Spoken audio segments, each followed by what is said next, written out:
Today, I want to talk to you about the movie The Big Year. It's a 2011 film about competitive bird watching, and the internet is losing its mind about it.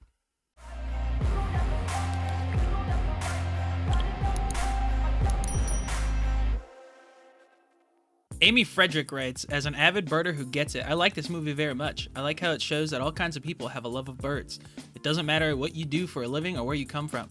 There are many out there who adore our winged friends. The casting is pretty good. I love Steve Martin, and of course Jack Black. I could do with or without Owen Wilson.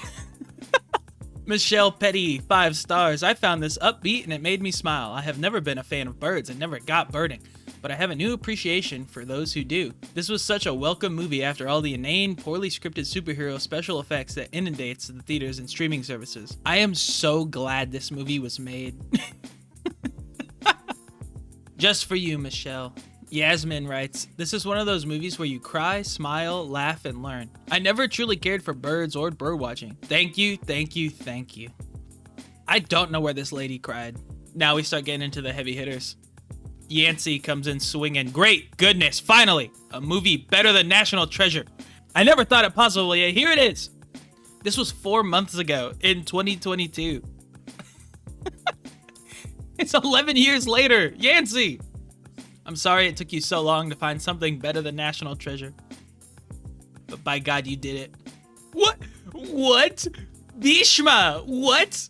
I don't know, but I liked this movie because it's gave insight, look of birds for me, which is kind of amazing. Birds do get our attention without asking for it. Just go out and look at a bird. You will know what I'm talking about.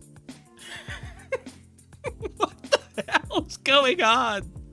This is one of my all-time favorite. I don't know what public wants, but it should have an IMDb score of 7+. It has an IMDb score of 6.2, so, you know, hey, Sandeep, you picked a good hill to die on. It should be 7+, goddammit. Birds, beautiful locations, no negative stuff, good vibes, a hidden lesson. This is my kind of a good vibe movie. The lesson is not hidden. This movie is so ham-fisted. Literally at the end of the movie, the narrator goes over the lessons that each of the characters should have learned. I don't really get why this movie has such bad reviews. It's such a great movie. It's filled with comedy. This movie is also appropriate for younger children. But Dwayne did not leave a review. You're not part of the solution, Dwayne. Jack Black and Owen Wilson both have performed so well in a character that audience would never have had imagined. Silent and cool. Neither one of these characters are silent and cool. They're over the top. Pahadi, what were you watching? I am awesome like this movie is awesome. You go, Ustav. It was a calming movie which I enjoyed and don't apologize for. Michael, who hurt you? Don't listen to the bad reviews. It's a wonderful movie. An actor doesn't have to be full steam in every single movie they're in. Jack Black. But Jack Black is full steam in this movie. Like, he just plays Jack Black. He definitely does, like, a over-the-top comedic fall twice in this movie when it is completely unnecessary. Oh, Daniel. This is perfect for the whole family. I easily recognized Owen Wilson. He did Lightning McQueen. Jack Black, he did Poe the Panda. And Steve Martin. He stared in Father of the Bride movies. Chris Camerai has, I think, the most realistic view. It really takes talent to make something so inane be as powerful as this is. That said, it only goes so far. They took a story that had the potential to be absolutely awful and turned it into a good movie. But it's not great. And then we enter the dark verse. Probably one of the most boring and dreadful movies I've ever watched. The whole thing was a snooze fest. I understand the premise, but I feel this is catered more towards people 50 and up. This is unacceptable, Noyan. You're correct. How dare they appeal to an older audience than you? God damn it. Very boring and not worth the lost time watching. Could have been more fun reading the dictionary. This movie is the most boring thing I've ever seen. Never watch this. It's an interesting movie. 3.5 stars. The worst movie I've ever seen, hands down. It's an alright movie with good actors, but it's not funny. It came up as a comedy, but it's not. There's maybe 3 jokes. It's a drama. 2. Lovely film on human and bird relationships, but not like Splice. These next 2 really show the duality of man. Patricia praises this for no vulgar language, no violence. Just plain, clean fun. But it is not up to Stacy's standards. Boring movie. And it is rated PG for some reason. Lots of PG-13 language and sexual innuendos. Who to believe? Leanne's coming out with some bangers here. Bit of a lame duck spotted in this one. These people just showed up to the wrong movie.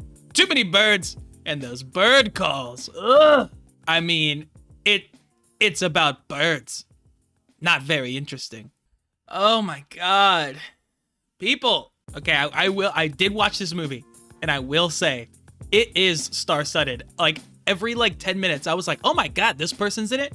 Like you see Steve Martin, Jack Black, Owen Wilson, and then okay, all of a sudden Rashida Jones pops up. And then there's Jim Parsons. And then there's Joel McHale in the background. And then there's Anthony Anderson.